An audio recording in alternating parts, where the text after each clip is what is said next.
Dios le bendiga, Dios le guarde. Damos gracias a Dios siempre por la oportunidad que el Señor nos da de poder compartir su santa y divina palabra. Hoy vamos como siempre, a tomar un texto de la Biblia que es nuestro fundamento para alimentar nuestra fe, nuestra confianza y darle dirección a nuestra vida, la palabra de Dios. Voy a tomar un texto basándome en el Cantar de los Cantares. Voy a leer el capítulo 1, el versículo 1 de este libro antiguo testamentario que dice de la siguiente manera: Cantar de los Cantares, el cual es de Salomón. Cantar de los Cantares, el cual es de Salomón. Primeramente hagamos una oración para que Dios nos guíe en estos momentos. Padre, gracias te damos por tu santa y divina palabra. Ayúdanos a entenderla, danos la lucidez, la iluminación y la sabiduría para captar los principios que tú estableciste a través de ella para alimentar nuestra vida. Padre, en el nombre de Jesús, amén y amén. Esta es uno de las 4 partes en que vamos a hacer un estudio del Cantar de los Cantares.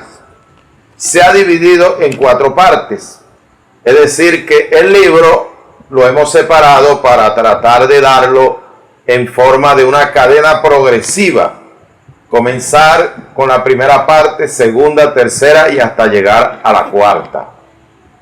Y hoy vamos a dar la primera parte, que la podíamos titular el estudio de la primera parte como el primer amor.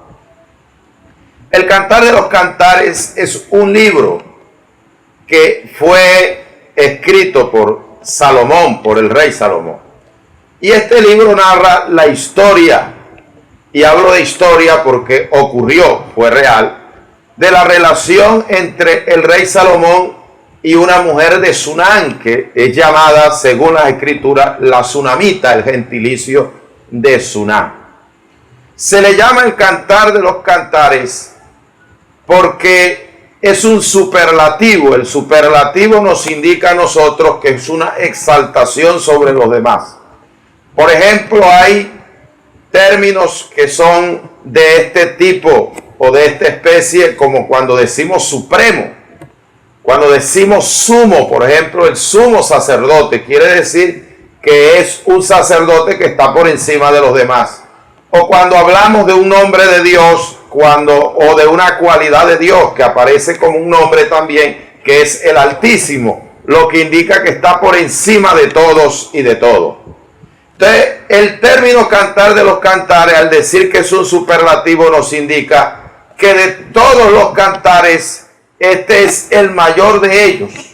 Cuando nosotros examinamos el capítulo 4 de Primera de Reyes, nos dice que Salomón escribió muchos cantares, pero este es el mayor de todos, el mejor de todos, el más grande de todos. Por eso se le conoce como el Cantar de los Cantares, y puede ser recitado, cantado, porque está en forma de poema. Este libro, al hablar de la historia de Salomón y la Sunamita, lo podíamos tomar de manera literal para hablar de la relación entre un hombre y una mujer. Pero si lo tomamos de forma alegórica o simbólica, podría hablarnos de la relación entre Cristo o Dios y su iglesia. Por eso vamos a basar el estudio de forma alegórica y lo vamos a expresar entre la relación que debe tener Dios con su iglesia. Y aquí podríamos también tratar de observar que este libro nos habla de la relación y de la pasión que debe tener el ser humano hacia las cosas de arriba. Y tenemos un libro totalmente contrario que nos enseña de la pasión que a veces hay que tener por las cosas de abajo. El mismo Salomón, en su decadencia espiritual, escribió el libro de Eclesiastés, y repetidamente podemos observar que este libro nos está diciendo a nosotros lo que hay debajo del sol. Es decir, que él explica las cosas como se desarrollan en la tierra, poniendo la mirada en las cosas de la tierra y diciendo cosas que a veces Si no las entendemos dentro del contexto, podemos darnos cuenta que podemos aplicarla inadecuadamente. Cuando dice, come, bebe y regocígate, porque ya tus obras son gratas delante de Dios. No todo el que bebe, come y se regocija es porque está bien delante de Dios. Y entonces Salomón simplemente está dando una explicación terrenal sin tener en cuenta muchos principios de Dios. Pero este libro es la parte opuesta, que nos enseña a amar, a valorar las cosas del Señor. Y este libro comienza a enseñarnos cómo se va desarrollando el amor de Dios en la vida de un cristiano. Es decir, cómo comienza, cómo enfrenta sus dificultades, sus problemáticas, cómo se sobrepone a las aflicciones y a las dificultades, cómo se va manifestando el crecimiento hasta que llega a la plenitud de ese amor que Dios espera por nosotros. Podríamos resumir entonces que el Cantar de los Cantares en el estudio del libro nos enseña a crecer en el amor que debemos tener hacia el Señor. Yo sé que muchas veces nosotros amamos a Dios, pero no lo amamos de la manera o de la forma como deberíamos amarlo. Y que muchas veces comenzamos a amar a Dios, pero nos encontramos con algunas dificultades que comienzan a apagar esa pasión que debemos tener por el Evangelio, y que hoy hay en día grandes hombres y mujeres de Dios que están aplastados, que comenzaron de forma vigorosa, fervorosa y apasionada por las cosas del Señor, y que hoy están en un proceso de decadencia. Por eso encontramos una palabra de Dios para la primera iglesia de las 7 en el libro de Apocalipsis 2, donde le escribe el apóstol Juan a la iglesia de Éfeso, capítulo 2, verso 1, y le dice en el verso 7 que tiene algo contra ella porque ha dejado su primer amor. Lo que nos indica a nosotros que el amor se puede perder. Mateo 24 nos dice a nosotros que por haberse multiplicado la maldad, el amor de muchos se enfriará. Lo que nos está indicando aquí las Escrituras es que el amor hay que cuidarlo, hay que cultivarlo y protegerlo, el amor hacia Dios, porque hay personas que llegan con esa pasión y cuando comienzan a vivir pruebas, comienzan a dejar prácticamente de tener esas ganas y ese deseo que antes tenían. Tomemos el ejemplo del profeta Jeremías, cuando él toma una decisión de no volver a enseñar ni a predicar, de no volver a hacer la obra de Dios por los conflictos, por las pruebas y las luchas que estaba viviendo. Y aquí nos dice a nosotros la Escritura que al tomar esa decisión fue necesaria una intervención de Dios. Nos está diciendo que el profeta comienza a decirle: no hablaré más en tu nombre, ni predicaré más en tu nombre, porque cuando hablo de ti experimento vituperio y persecución y escarnio. El profeta estaba hablando que la experiencia de servirle a Dios, al ver la reacción de la gente, era difícil, era dura, era una lucha, era un desprecio, era un ataque, eran momentos difíciles. Pero dice el profeta que en medio de aquella actitud negativa, ese desánimo que tenía de no seguir con las ganas de servir al Señor como siempre, dice: y entró en mí un fuego en mis huesos que no pude resistir. Y le dije: Señor, me seduciste y me has seducido. Ese término seducir viene como cuando alguien está enamorando a otra persona. Y el motor del cristiano es el amor. El que deja de amar, no importa lo que pase, se le agota el combustible. Por eso hay hombres que cuando ya se enamoran de otra mujer, le ven el cuerpo a la esposa que no es el mismo, ya la ven de cierta edad, flácida por haber tenido hijos, y comienzan a poner la mirada en otro lado, ya comienzan a poner problemas: la comida no me queda como quieren, ya no me atienden como quieren, ya el amor no es como siempre. Pero no es que haya un problema, es que perdió el amor hacia esa persona. Y el amor no se compra en las tiendas, el amor no se consigue a la vuelta en la esquina. Eso es algo que hay que cuidar. Y el único que puede conservarnos en ese amor es Dios. Y ese fervor que entró en los huesos de Jeremías fue lo que lo volvió a reanimar, lo que le volvió a dar las ganas, lo que le volvió a dar la pasión, lo que le volvió a crear ese deseo profundo de seguirle sirviendo a Dios. Porque cuando alguien ama a Dios, no importa si hay plata o no hay, no importa si hay salud o hay enfermedad, No importa si hay momentos buenos, momentos malos, si hay crítica y desprecio o hay halago. Cuando la persona tiene esa pasión, sigue adelante, continúa. Hay anhelo ferviente, hay ganas, hay pasión de seguir adelante. Y esto fue lo que hizo que el profeta nunca desmayara. Esto fue lo que hizo que Jeremías continuara, lo que hizo que Jeremías siguiera adelante. Necesitamos ese fuego, necesitamos esa pasión, necesitamos esas ganas en nuestro corazón. Necesitamos ese fuego del Espíritu que nos ayude a seguir apasionados con las cosas de Dios, pase lo que pase.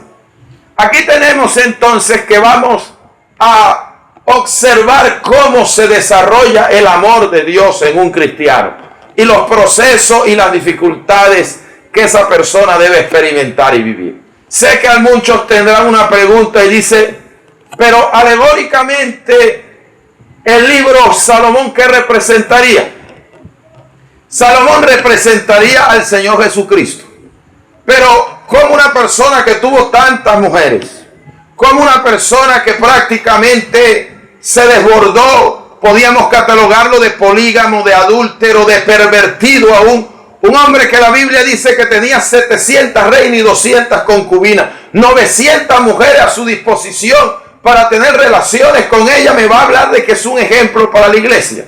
Lo que pasa es que todos los hombres de Dios que hay en la Biblia tienen errores y defectos, pero un área de su vida se puede convertir en un prototipo de la vida de Cristo. Por ejemplo, nosotros podemos ver a José, el hijo de Jacob, que aunque tenía errores, parte de su vida como patriarca puede servirnos como un prototipo de Cristo. El hombre que hizo sufrir sus hermanos y sin embargo con amor y pasión los perdonó y los volvió a recibir. Lo que hizo Jesús con la humanidad lo mató, lo crucificó y sin embargo el Señor le perdona a todo aquel que se arrepiente. Y podríamos tomar por ejemplo en David, que tenía el corazón conforme al de Dios, un rey conforme al corazón de Dios, que esa área de su vida, aparte del adulterio que haya cometido con Betsabé, nos sirve como un prototipo de Cristo.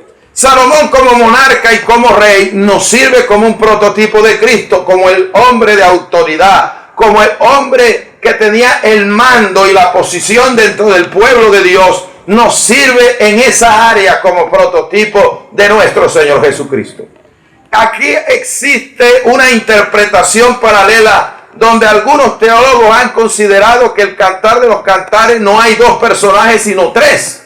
Es decir, que hablan de Salomón como un representante del mundo, hablan de la tsunamita como un representante de la iglesia y hablan de un pastorcito, que cuando la tsunamita habla del amor hacia su amado no se refiere a Salomón, sino que se refiere al pastorcito, y esta interpretación considero que no es de Dios, una interpretación absurda y fuera de contexto.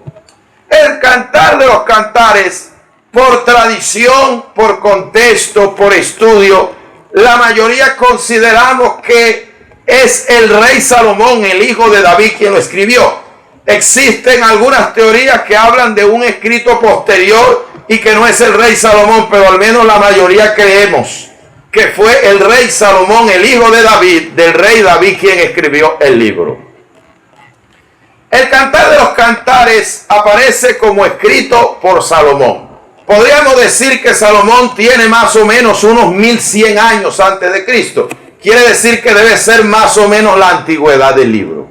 Y el libro no nos explica a nosotros cómo llegar a Cristo. Es decir, que cuando comenzamos a leer a partir del versículo 1, no nos dice a nosotros prácticamente cómo llega alguien a Cristo, sino cómo alguien se enamora de Cristo, que es diferente.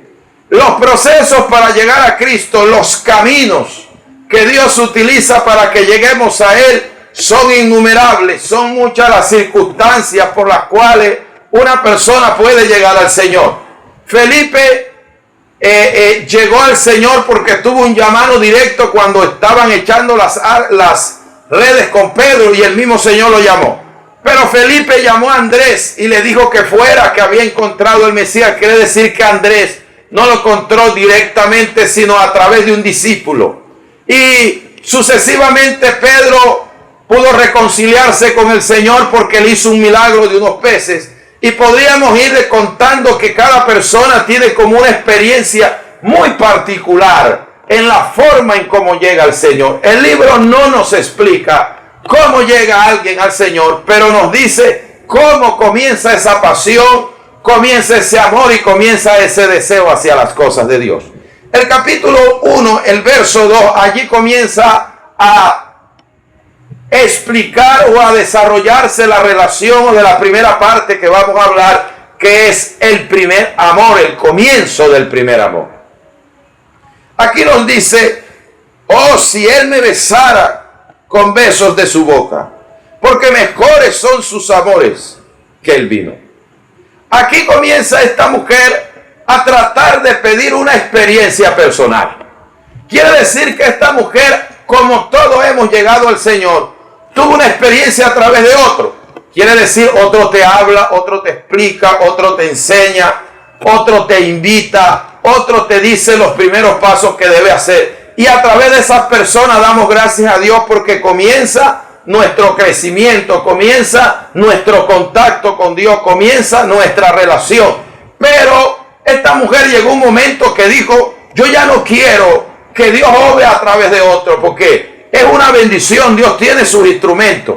A veces Dios usa a alguien para orar y que te sanes. A veces Dios usa a alguien para orar y que Dios te responda. A veces Dios usa a alguien para darte un consejo y que no tomes la actitud, no tomes la decisión que pensabas hacer porque era mala. Pero llega un momento que esta mujer digo: ya yo no quiero intermediario. Y no es que sean malos, sino que hay momentos que el contacto tiene que ser directo. Las personas, cuando no van camino a la madurez, siempre están buscando intermediarios. Y a veces hay ese espíritu religioso de los intermediarios, que la gente quiere que otro ayune para que Dios lo ayude, pero ellos no lo hacen. Otros quieren que otro ore para que Dios lo ayude, pero ellos no lo hacen. No es malo pedir oración, pedir que otro busque de Dios para ayudarme, pero yo también debo hacerlo, yo también debo comprometerme con eso. Y hay personas que tienen ese espíritu religioso, como que si quisieran que Pedro hiciera lo que ellos no quieren hacer, que Timoteo hiciera lo que ellos no quieren hacer, que María haga lo que ellos no quieren hacer, que San Pablo haga lo que ellos no quieren hacer. Siempre están buscando intermediarios. Y aquí esta mujer decía: yo quiero un contacto directo. Yo no quiero un trato a través de otro. Yo quiero una relación personal con él. Y por eso da la expresión cuando dice: oh, si él me besare con besos de su boca. Creo que una de las cosas más apasionadas que hay en la vida del hombre son los besos. La boca ha fascinado a los niños desde sus primeras edades, cuando se meten cosas a la boca, porque hay una gran satisfacción. Y crecemos con esa satisfacción de chupar y de besar, porque nos produce placer. Hay una cantidad de terminaciones nerviosas en los labios que cada vez que algo pasa por allí nos hace sentir una sensación deliciosa. Pero esta mujer decía: yo ya no quiero que Dios se manifieste a través de otro. No quiero, podía decirlo de manera alegórica, que me mande besos a través de otro. Yo quiero besarlo directamente a él. Y esto quiere decir que quería una comunión con Dios directa. Porque así como un hombre y una mujer tienen comunión directa, no a través de cartica ni a través de WhatsApp. Esos son medios, pero no son comuniones personales. Están a distancia, no hay contacto directo. Y esta mujer decía: yo ya no quiero intermediario, yo quiero un contacto directo.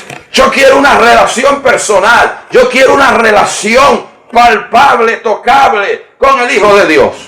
Yo puedo recordar a un hombre que tenía su vida fracasada por no tener contacto directo con Dios. Siempre estaba buscando intermediarios, y este hombre iba a un pórtico llamado Betesda, que decía que un ángel descendía de tiempo en tiempo y removía el agua, y el primero que se zambullía allí en ese estanque quedaba sano de cualquier enfermedad.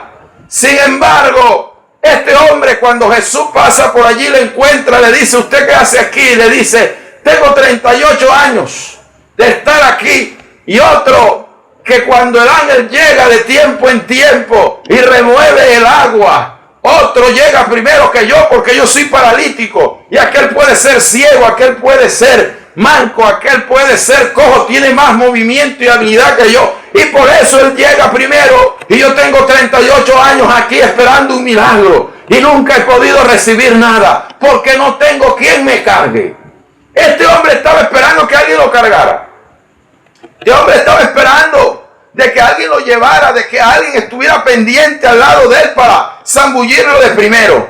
Este hombre estaba pendiente de que una persona le sirviera de ayuda, de silla de ruedas, para poderlo arrastrar y llegar de primero y recibir la bendición de Dios. Y hay personas que siempre hay que estarlas empujando, hay personas que siempre hay que estarlas cargando, hay personas que siempre hay que estar interviniendo por ellas porque sienten que si alguien no los ayuda, sienten que si alguien no los socorre, sienten que si alguien no extiende la mano, no va a pasar absolutamente nada en su vida, no va a pasar absolutamente nada en su ser, no va a poder recibir nada de Dios. Y entonces el Señor se queda mirando a este hombre y le dice inmediatamente a este hombre: toma tu lecho y vete para tu casa. Este hombre, pienso yo, que no razonó, porque la gente que razona hubiera dicho: está loco, ¿cómo usted me va a decir que me levante si estoy paralítico? Por eso hay gente que no se levanta, porque tiene la parálisis en la mente y tiene la parálisis en el corazón. Y el Señor le da una palabra, y lo que Dios quería de él era obediencia. Que él creyera la palabra que le estaba diciendo, porque la palabra de Dios rompe las enfermedades, la palabra de Dios rompe la miseria, la palabra de Dios rompe el adulterio en los hogares, la palabra de Dios calcina las maldiciones, destruye la brujería, destruye la hechicería, destruye la magia blanca, destruye la magia negra. Dios está buscando a alguien que le crea para que se pueda parar de su estado. Y Jesús lo que le quiso decir: usted no necesita intermediario. Si usted está tratando con el Hijo de Dios, usted está tratando con Dios mismo, usted está tratando con el que hace los milagros, con el que hace los prodigios, con el que hace las maravillas, con el que hace las obras sobrenaturales. Usted está teniendo contacto directo con el Hijo de Dios. Y por eso este hombre, ese día que tuvo un encuentro personal con Jesucristo, se acabó su parálisis, se acabó su enfermedad, se acabó su limitación, se acabó el problema. Este hombre prácticamente recibió en ese momento lo que estaba buscando. Usted no necesita un pórtico, usted no necesita un ángel del cielo, usted no necesita a nadie que lo cargue. Usted lo que necesita es tener un encuentro personal, tener una relación íntima, tener una relación estrecha y profunda con Dios, que Él tiene lo que usted necesita. Llenarse de esa pasión, de esas ganas, llenarse de ese deseo, llenar su corazón de las ganas de relacionarse con Dios, que Él tiene todo para su salud, para su bendición, para su restauración, para que usted camine, para que usted ande, para que usted quede libre. Solo tiene que desearlo, solo tiene que anhelarlo, solo tiene que buscarlo, que Dios le tiene una respuesta. Bendito sea el nombre del Señor. Aquí tenemos entonces que esta mujer está apasionada. Esta mujer tiene un deseo. Hay jóvenes que cuando pasan por este tipo de experiencias hasta se ven escondidas. Algunos hasta han dejado el colegio botado y se han volado para un pueblo porque se enamoran y se quieren tanto que creen que pueden botarlo todo para irse a vivir juntos. No, las personas enamoradas anhelan estar juntas. No sé cuántos de ustedes han visto esas parejas que el hombre llega a las 6 de la mañana y son las 10 de la noche y está en la casa. Ahí desayuna y almuerza y allí come en la casa de la novia. No se quiere ir de allí. No quiere salir de allí. Eso es día y noche. Querer ver a esa persona que quiere y que ama. Sino que cuando se casan, eso como que ya quieren parar más en la calle que estar dentro de la casa. Parece que se invirtieran los papeles cuando el amor comienza a menguar, cuando el amor comienza a apagarse. Pero esta mujer quería un deseo, una pasión, unas ganas de tener una relación personal. Allí es donde comienza ese primer amor.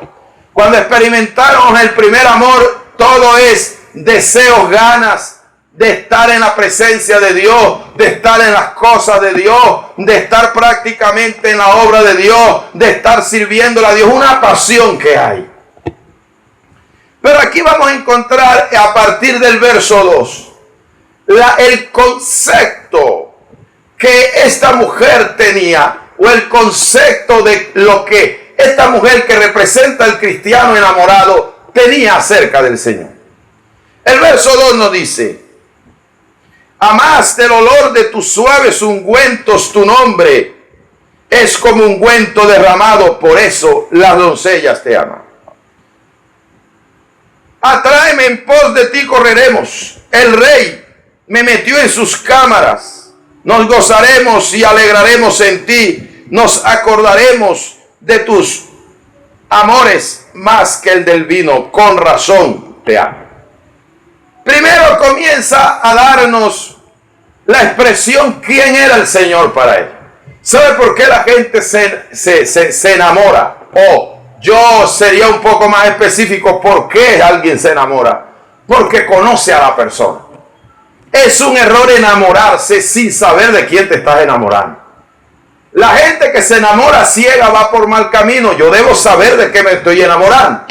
Hay gente que se enamora de un celular, se enamora de una casa y no la conocen por dentro. Y puede que la apariencia externa, cuando entres a la casa te decepcione, porque una cosa es por dentro, otra es por fuera. Si te enamoras de un celular, puede que la apariencia sea bella, pero el interior, el funcionamiento que tiene de pronto no sea el más efectivo.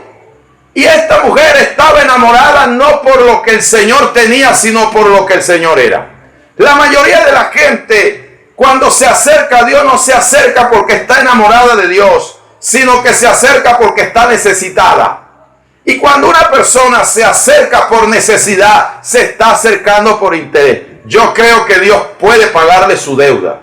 Yo creo que Dios puede cambiarle su hijo. Yo creo que Dios le puede sacar su casa de la hipoteca. Yo creo que Dios puede ayudarle a reparar su carro o a darle uno nuevo. Pero es que yo no puedo buscar a Dios exclusivamente por eso, porque entonces usted está en la fila, en la lista de los interesados. Y esta mujer dio a entender que ella no estaba buscando al Señor por el hambre que tenía. Ella no estaba buscando al Señor por la pagadera de arriendo que tenía, que estaba cansada y necesitaba su propio apartamento. No estaba buscando al Señor porque el marido se le había ido con otra mujer. Ella estaba buscando al Señor porque estaba enamorada de Él.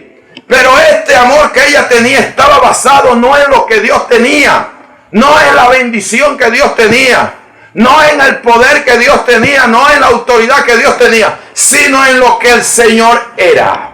Esta mujer lo expresa y dice: además de tus suaves ungüentos, tu nombre es como ungüento derramado. Un ungüento es una especie como de perfume, de fragancia que una persona se echaba, como lo hacemos hoy con las colonias, como lo hacemos hoy con las cremas y con tantos medios para hacer que un ser humano pueda tener un olor y una buena presentación.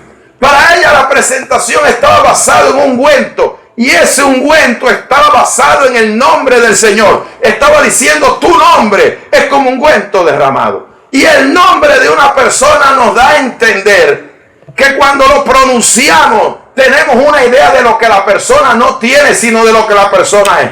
Cuando usted ha estado con una mala persona y pronuncian su nombre, la idea que se le viene es: esta es una mala persona. Cuando usted ha tratado con alguien difícil y se lo pronuncia, usted nada más con el nombre se siente como la amargura en su interior. Y la mujer decía: cuando yo solo escucho su nombre, yo me hago su idea. Cuando yo escucho su nombre, yo me hago inmediatamente la forma en mi mente de lo que este hombre ha sido, de lo que este hombre es, de lo formidable que es, de lo perfecto que es, de la esencia que tiene. Y el nombre del Señor es un nombre supremamente poderoso. Es un nombre adorado. Es un nombre público que nadie puede hablar mal de él, que nadie puede criticar, que nadie puede maldecir. Fue un nombre recordado y que será recordado siempre. Además, la Escritura nos dice que el Señor tiene una unción, porque antes se ungían a los reyes, se ungían a los sacerdotes, a los profetas.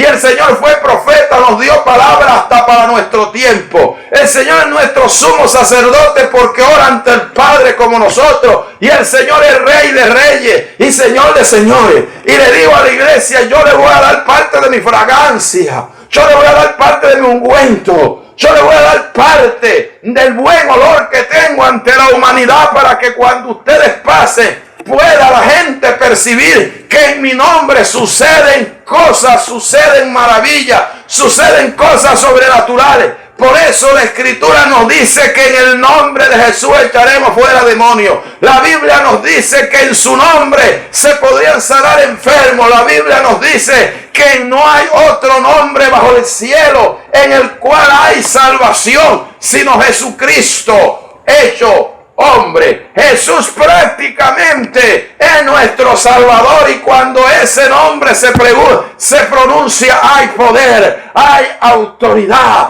hay dominio, pasan cosas sobrenaturales y poderosas, y muchas veces ese nombre se puede manifestar a través de nosotros. El apóstol Pablo decía, no vivo yo, Cristo vive en mí, y lo que ahora vivo, lo vivo en la fe del Hijo de Dios. Es decir, que cuando la gente veía a Pablo, veía una expresión de Jesús a través de él, veía cualidades de Jesús a través de él, veía un mover de Jesús a través de él. Por eso Pablo decía, nosotros tenemos el olor, tenemos ese ungüento en nosotros, porque donde pasamos damos olor de vida para el que tiene vida, y damos olor de muerte para el que tiene muerte, porque el de vida, porque sabe que hay una palabra de salvación que se expresa a través del que tiene el Señor, pero para el que no lo tiene hay una palabra de juicio, hay una palabra de condenación, hay una palabra de parte de Dios que está en contra de él, y es olor de muerte. Esta mujer aprendió a conocer en todo su potencial, porque Jesús fue ungido. La palabra Cristo significa ungido. Quiere decir que esta mujer comenzó a conocerlo como el Señor, comenzó a conocerlo como el Mesías, comenzó a conocerlo como el profeta, comenzó a conocerlo como Emanuel, comenzó a conocerlo como el Hijo de Dios, comenzó a conocerlo como el Hijo del Hombre. Esta mujer se dio cuenta del ungüento, de la unción, del poder, de la gloria, de la grandeza, de lo sobrenatural que había en el Hijo de Dios. Alabado sea el nombre del Señor. Esta mujer era atraída por ese ungüento, era atraído por esa fragancia, por ese olor, por ese ejemplo, por esa personalidad que había en Jesucristo. Y dice, el Rey me ha metido en sus cámaras. El primer amor, después de ser deseado y después que ese deseo nos lleve a conocer al Señor, entramos en intimidad. La intimidad no es un proceso doloroso. Yo sé que muchas personas para entrar en intimidad con Dios les cuesta. Personas que a veces para orar ponen un relojito y comienzan a orar, dicen, voy a orar así sea media hora. Miserablemente voy a orar media hora. Y sienten que han orado como una hora, y cuando levantan el ojo, ni siquiera el reloj ha marcado los 5 minutos. Cuando oran parece una eternidad. Pero cuando se sientan en el televisor sienten que el tiempo no avanza. Y aquí encontramos que fue la pasión, las ganas, el deseo, el primer amor, que la llevó, que la impulsó, que le creó las ganas de tener intimidad con Dios. La gente cuando está enamorada con Dios, le gusta tener intimidad con Dios. Hay gente que va en un bus y va allí hablando con Dios. Hay gente que está lavando y está allí hablando con Dios. Hay gente que está pasando o está barriendo el piso, pasando la mecha o en el coleto, como dicen en Venezuela, y está hablando con Dios. Hay gente que está trabajando y está hablando con Dios. Hay gente que solo piensa que cuando salga de vacaciones se va a apartar con Dios. Eso es cuando hay pasión y deseo. Y cuando el Señor capta lo que hay en esta mujer está enamorada, esta mujer está apasionada. Esta mujer tiene unos deseos fervientes, esta mujer tiene una pasión dentro de su corazón. Dice que el Rey, no dice que ella se metió en su cámara, sino que dice que el Rey la metió en sus cámaras. El mismo rey, al darse cuenta de lo que esta mujer sentía en su corazón, dijo: el rey me ha metido en sus cámaras. No es fácil para el Señor meter a alguien en sus cámaras a la fuerza. Tiene que Dios captar que hay ese amor. Tiene que Dios captar que el primer amor está en su fervor, que ha comenzado, que se está desarrollando, porque cuando la mete a la cámara sabe que la persona no se va a sentir incómoda. El que ha perdido el primer amor, aunque sea cristiano, a veces quisiera Dios tener largos momentos de intimidad con ellos, pero no dan. ¿Por qué? Porque esa pasión la perdieron. Necesita Dios captar eso para poder meter a la persona en su intimidad. A veces nosotros decimos que hemos entrado en la presencia de Dios, y a veces Dios quien nos mete en su presencia, que es diferente. El rey me ha metido en sus cámaras. Nos gozaremos y alegraremos en él. Aquí esta mujer comienza a hablar de la experiencia que alguien puede tener cuando entra en intimidad con Dios. Nos gozaremos y alegraremos en él. Esta mujer comienza a entender que la intimidad con Dios es placentera. Esta mujer, cuando comienza el texto, nos dice: mejores, en el verso 2, son tus amores que el vino. Si yo te besara con beso de mi boca, porque mejor son tus amores que el vino. El vino es un instrumento de placer. La gente se emborracha porque cuando bebe siente placer. El vino representa el placer terrenal del ser humano. Y dice aquí que mejores son tus amores que el vino en el verso 2. Quiere decir, esta mujer dice: más placentero es el amor de Dios que el vino. Pero el que no ha experimentado el amor de Dios cree que el mundo, el placer de la carne y los placeres terrenales son mucho más placenteros que el amor de Dios. La gente que no ha experimentado el amor de Dios no puede entender estas cosas. Pero el que ha experimentado el amor de Dios se da cuenta que valió la pena dejar el mundo. La gente que ha experimentado el amor de Dios se dio cuenta que valió la pena dejar el pecado. La gente que ha experimentado el amor de Dios se da cuenta que valió la pena dejar lo que a Dios no le agrada, porque dejó algo, porque Dios le iba a dar algo mejor. Cuando Dios le pide a usted que deja algo es porque tiene algo mejor que darle. Pero la gente ama el mundo, ¿y qué le da el mundo?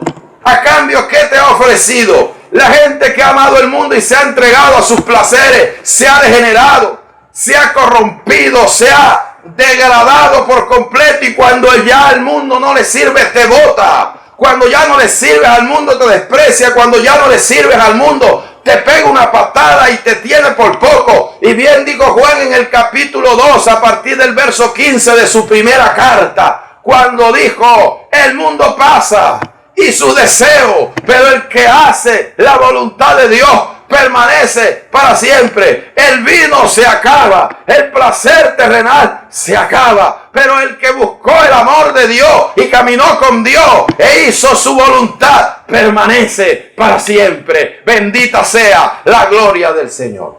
Tenemos que esta mujer dijo: nos gozaremos. La fiesta que vamos a vivir en su intimidad, la alegría que vamos a vivir en su intimidad es mejor que cualquier otro placer, que cualquier otra cosa que se haya experimentado. Y la mujer dice: para que no vean que yo soy fanática, para que no vean que soy yo de pronto la religiosa que estoy diciendo cosas sin sentido, dice: con razón las doncellas te aman. Está diciendo: esto no lo he vivido yo, esto no solo lo he experimentado yo, esto no solo Dios lo ha permitido en mi vida, no. Son muchas las mujeres que me he dado cuenta que te aman, que están apasionadas contigo, que están enamoradas de ti. Son muchas las personas que quieren tener relación contigo, porque es que han experimentado esto, han sentido esto. Y yo, cuando lo experimenté y entré en la intimidad y entré a las cámaras del rey, yo dije: es que tienen razón, es que ahora comprendo por qué una persona de esta todo el día habla de Dios, por qué todo el día piensa acerca de Dios, por qué todo lo relaciona con Dios, por qué para ellos todo todo es el Señor, porque le aman con toda su mente, con todo su corazón, y le aman con toda su fuerza, porque el que entra en su intimidad, el que entra en su presencia, el que experimenta esto, ya no quiere otra cosa, ya no quiere más de lo de antes, ahora solo quiere experimentar esto, ahora solo quiere sentir esto, ahora solo quiere vivir para esto, ahora solo quiere experimentar esto. Ahora entiendo por qué hay gente que lo da todo por él, porque hay gente que está dispuesta a morir. Pablo decía, ni la muerte, ni la vida, ni los ángeles, ni los principados, ni ninguna otra cosa creada me podrán apartar del amor de Dios que es en Cristo Jesús. No hay nada creado en este mundo que me pueda separar de esto. Este es el amor más grande y más profundo que puede experimentar una persona. Bendita sea la gloria del Señor. Aquí tenemos cómo se va desencadenando las experiencias que se van teniendo en el primer amor. Llegamos a la experiencia de la intimidad. Esta mujer entra en esta experiencia propia de la intimidad. Quisiera colocar el cuadro cuando un profeta, o cuando antes de ser profeta, tiene una experiencia personal con Dios. Este hombre ve que los quiciales de las puertas del templo se estremecen con un poder terrible. Este hombre comienza a ver las faldas de Dios que llenan el templo. Y de repente sale un ángel, un serafín con unas tenazas que toman un carbón encendido que estaba en el altar y lo va a pasar sobre su boca. Y él decía, Isaías, muerto soy porque han visto mis ojos a Jehová de los ejércitos. Y como siendo yo hombre de labios inmundos, como siendo yo una persona que está en pecado, he podido ver la presencia de Dios. Y viene el ángel y pasa el carbón encendido por sus labios y le dice, no morirás, tus pecados han sido redimidos. Este hombre tiene una experiencia propia, es una experiencia íntima, una experiencia que vivió Isaías, que no la vivió con las personas que estaban a su alrededor. Fue una experiencia personal en la vida personal del profeta.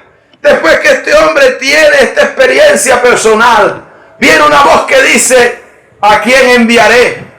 ¿Y quién irá por nosotros? Cuando viene esta palabra, Isaías dijo, pero si el único que está aquí soy yo, el único que ha vivido esto soy yo, el único que ha experimentado esto soy yo, el único que se le ha mostrado Dios es a mí en estos momentos.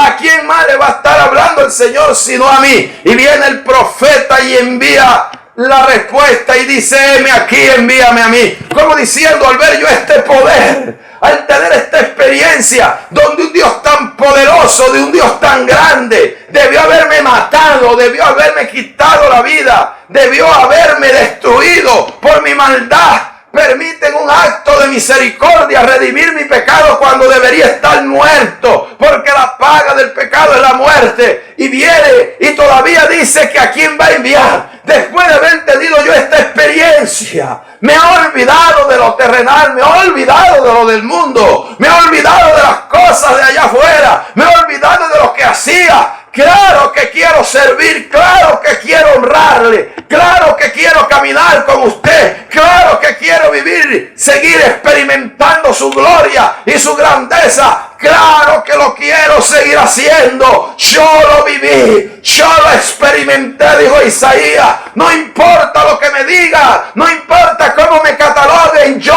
lo que vi, lo vi. Yo lo que lo experimenté, yo estuve en el secreto, estuve en la intimidad con Dios, yo vi la gloria de Dios. Yo quiero servirle a ese Dios. Se explotó esa pasión, se explotó esa gana, se explotó ese deseo de servirle. Isaías murió con eso. La tradición dice que fue aserrado, cortado con una sierra manual por la mitad. Pero este hombre hasta su último suspiro bendijo, glorificó, sirvió al nombre poderoso de Dios. Esto pasa a la gente apasionada. El que ha estado en la intimidad con Dios tiene ganas de servirle, tiene ganas de honrarlo, tiene ganas de caminar con Él, tiene ganas de seguir haciendo su voluntad. Se vuelven imparables, se vuelven indestructibles, se vuelven personas que no los detiene absolutamente nada cuando hay experiencias en la intimidad. Pero aquí, después que se pasa por el proceso de entrar a las cámaras del rey, también podemos observar que en la cámara del rey se ve la gloria de Dios, se ve la grandeza, la bendición, se experimenta cosas con el Señor. Pero en la cámara del rey hay revelación. Yo recuerdo que anteriormente las cámaras tenían un rollo. No eran las memorias de ahora, sino un rollo que cuando una persona quería sacar la foto en aquel papel de fotografía tenía que llevar un negativo que hacía parte del rollo. Y que cuando llevaban ese negativo tenían que meterlo a una cámara donde prácticamente la luz era muy pobre, casi no había, una cámara prácticamente oscura. En esa oscuridad era que se revelaba la fotografía y poco a poco iba saliendo hasta lograr su completa nitidez. Cuando uno entra en la intimidad con Dios, no solo uno ve a Dios, sino que Dios le da la capacidad, la iluminación de verse a sí mismo. Por eso esa es una mentira de la introspección. Eso es una mentira donde la gente, debido a su capacidad mental, se puede conocer a sí mismo. Usted no se puede conocer usted a sí mismo. Hay gente que lleva 40 años, 60 años viéndose en un espejo. Y llega un momento que después de tantos años dice, oye, ¿y ese lunar? ¿De dónde me salió? Ese lunar lo tienes desde que naciste. Pero nunca te había dado cuenta que lo tenías. Quiere decir que ni siquiera lo que vemos con el ojo físico podemos captarlo a veces, pero queremos captar por dentro lo que no somos capaces de captar por fuera. El único que te puede decir quién eres tú no eres tú mismo. El que te puede decir quién eres fue el que te creó, que es Dios. Por eso hay gente que nunca se da cuenta de quiénes son, porque nunca han tenido intimidad con Dios. Pablo decía, ahora vemos por oscura como por espejo superficialmente, porque no hay espejo en 3D, ni hay espejo que tomen radiografía, ni lean la mente, ni los deseos del corazón. Así que ahora vemos por espejo lentamente, pero entonces conoceré cómo fui conocido. Cuando llega Dios, Dios es el que me va a decir a mí cómo soy yo. Y aquí podemos entender de que cuando uno entra en la intimidad, Dios revela lo que hay dentro de uno. Por eso hay gente que va a las congregaciones y Dios le dice un pedacito de lo que son, un pedacito nada más. Y se van bravos porque el mensaje les cayó encima. Es que Dios te está sacando de la oscuridad en que te encuentras. Dios te está tocando lo que está ahí adentro, lo que está escondido. Lo que tú decías que eres bueno, que tú no matas a nadie, que tú no le haces bueno. Ahí está saliendo lo que hay adentro. Lo que está entaponado hace años, lo que está empolvado, lo que no quieres reconocer. Ni siquiera lo que tú mismo sabes que tienes. Porque hay gente que cree que no tiene cosas cuando en el fondo sí las tiene. Pedro le dijo al Señor, nunca te negaré. Y el Señor dijo, ese cuento no me lo como yo, porque yo te conozco más de lo que tú mismo te conoces. No cantará el gallo hasta que tú me hayas negado 3 veces. Vamos a ver si se cumple lo que tú dices de ti mismo, o vamos a ver si se cumple lo que yo digo de ti. Y todos sabemos que Pedro terminó negando al Señor. Aquí podemos comprender que esta mujer entra en la intimidad. Y en la intimidad ve la gloria de Dios, pero comienza ella a observarse. Dios comienza como a desempolvar lo que hay dentro de ella. Y esta mujer comienza a descubrirse prácticamente de lo que hay en su interior. El verso 5 nos dice, morena soy, oh hijas de Jerusalén, pero codiciable, como las tiendas de Cedar, como las cortinas de Salomón. No reparéis en que soy morena, porque el sol me miró. Las hijas de mi madre se airaron contra mí. Perdón, los hijos de mi madre se airaron contra mí. Me pusieron a guardar las viñas, y mi viña, que no era mía, no guardé. Aquí comenzamos a ver que en el proceso donde Dios le comienza a enseñar quién es ella misma, lo primero que ella observa es su condición natural. Ella comienza a darse cuenta que está negra, la piel. Morena soy, oh hijas de Jerusalén. Este término morena habla de la condición humana. Y en las hijas de Jerusalén o las doncellas que aparece a las cuales se refiere, entendemos que pueden hacer referencia a los hijos o a las hijas de la gracia, entendiendo de que son hijos de Dios, que también están buscando de Dios y a las cuales ellas pueden observar también el defecto que tienen. Ser moreno no es un defecto, pero en el aspecto alegórico, ella no habla de un moreno natural, sino de un moreno provocado. Morena soy, oh hijas de Jerusalén, como las cortinas de Cedar, como las cortinas de Salomón.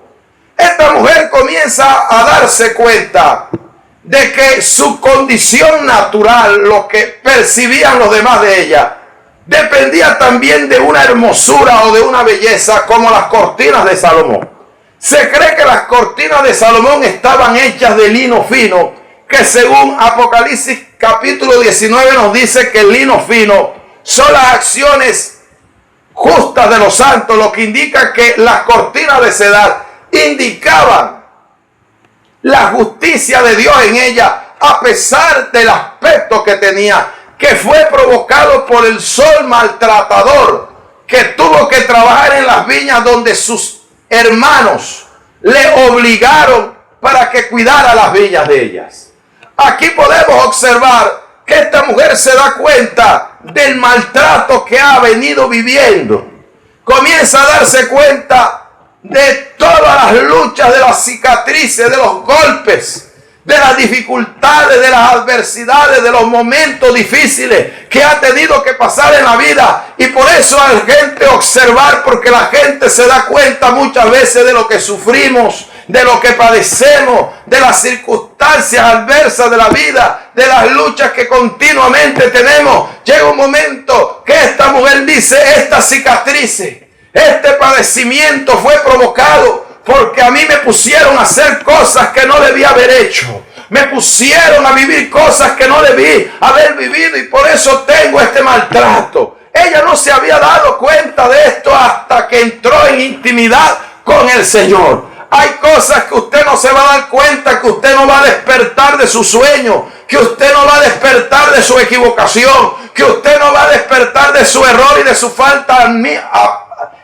menos que el mismo Dios le ilumine y se lo enseñe el error en que se encuentra. Esa idea locada que tiene, que para usted es sabia, decir que el mundo fue evolución y que no fue Dios que lo creó. Esa locura no sale de la cabeza hasta que Dios no trate con usted. Al no decir que tener 3 y 4 mujeres no es malo, esa basura no le sale de la cabeza a menos que Dios trate con usted. Toda la maldad que hay en el ser humano necesita Dios poner su foco, poner su iluminación, poner su luz sobre ella para que el hombre se dé cuenta que no es tan blanco, que no es tan puro, que no es una leche, que no es transparente como él cree que es. Habieron hombres de Dios que Dios tuvo que darles a entender esto. Pablo en su sinceridad decía, encuentro esta ley en mis miembros, que el pecado mora en mí. Decía, porque con mi mente sirvo a la ley del Señor, pero con la ley del pecado me rebelo contra ella. Miserable de mí, ¿quién me librará de este cuerpo de muerte? Decía prácticamente, dice, de los pecadores, le decía a Timoteo, de los cuales yo soy el primero. Decía Isaías cuando ya era profeta, porque nuestra justicia son como trapo de inmundicia. Delante de este hombre se estaba viendo, este hombre se estaba observando, este hombre se dio cuenta que no era la joya, que no era la monedita de oro que él creía, que tenía falta, que tenía equivocaciones, que tenía errores en él. Dios llamó a Moisés y le dijo, le voy a mostrar lo que hay en usted, que a pesar que tiene un llamado, eres un pecador como cualquier otro. Mete tu mano en el seno, y salía leprosa, y la volví a meter y salía sana. En pocas palabras, el seno es donde está el corazón del hombre. Eso es lo que está en ti. Y Dios revela el pecado no para avergonzar y destruir, sino para que el hombre reconozca conozca su condición y poderlo sanar, poderlo liberar, poderlo redimir, poderlo lavar con la sangre de Cristo. David estuvo en pecado mucho tiempo después que adulteró con una mujer y mandó a matar a su marido, y tuvo que venir Natán el profeta y Dios decirle: vamos a prenderle la lámpara, vamos a traerle luz, porque este hombre está hundido en tinieblas. Ya se acostumbró a vivir con ese pecado, ya se acostumbró a vivir con esa condición, ya se acostumbró a vivir echando mentiras y creyendo que anda bien, se acostumbró a andar codiciando y decir que anda bien, se acostumbró a ser una persona hipócrita con doble personalidad y decir que anda bien. Vamos a iluminarlo para que se dé cuenta. Y fue el profeta y le contó de manera sabia que había un hombre que tenía una oveja y su patrón tenía 100, y había llegado un hombre de camino y el patrón lo recibió y mató la única ovejita que su siervo te dice quedó con las 100 completicas de él. Y David dijo: oye, ese hombre merece la muerte y que pague la oveja 4 tantos más. Y viene el profeta y le dice: ese hombre eres tú, porque cómo hay iluminación para juzgar a los demás, cómo hay iluminación para ver los defectos a otros, cómo hay iluminación para criticar a otros, y hay que sacar la viga del propio ojo para sacar después la viga que está en el ojo de otro. La mujer dice: estoy así por las pruebas de mi vida, estoy así por las luchas.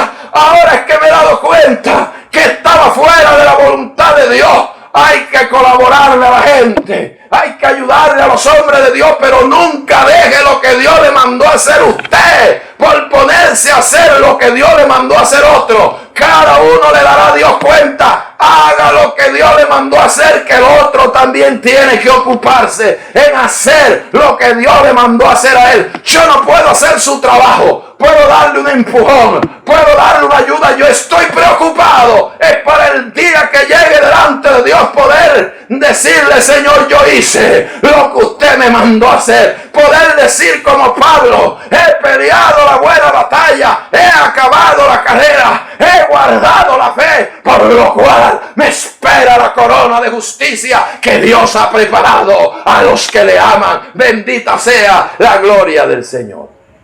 Esta mujer prácticamente reconoció su condición. Hay unos que tienen que ir a Dios para dejar de creerse tan santos, tan puritanos, tan perfectos. Que Dios les ponga el foquito, que Dios les ponga los exploradores, así sea la lamparita de manos, para que se den cuenta de lo que realmente son, en qué condición se encuentran. El proceso de la intimidad nos lleva a que tengamos que reconocer quiénes somos. De aquí, la mujer con la experiencia que había tenido con sus hermanos, que simbólicamente habla de personas en la fe, de haberse dejado arrastrar y sacado de la voluntad de Dios para hacer lo que otro quería que ella hiciera, la lleva a un extravío, a desviarse. Si usted se desvía de la voluntad de Dios, llega un momento en que usted, que está en intimidad y comunión con Dios, se va a sentir como que está donde no debe, se va a sentir incómodo, se va a sentir perdido, se va a sentir errado, va a comenzar a sentir sensaciones que está caminando en algo que no debería estar. Y esto es lo que experimenta en el primer amor la mujer de Sunén, que representa la iglesia o la vida del creyente.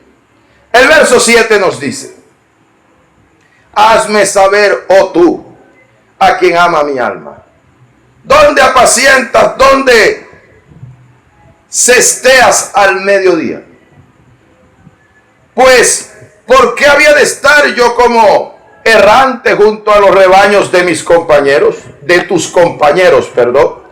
Si no lo sabes, oh hermosa entre las mujeres, ve y sigue las huellas del rebaño y apacienta tus cabritas junto a las cabañas de los pastores. Esta mujer comienza a experimentar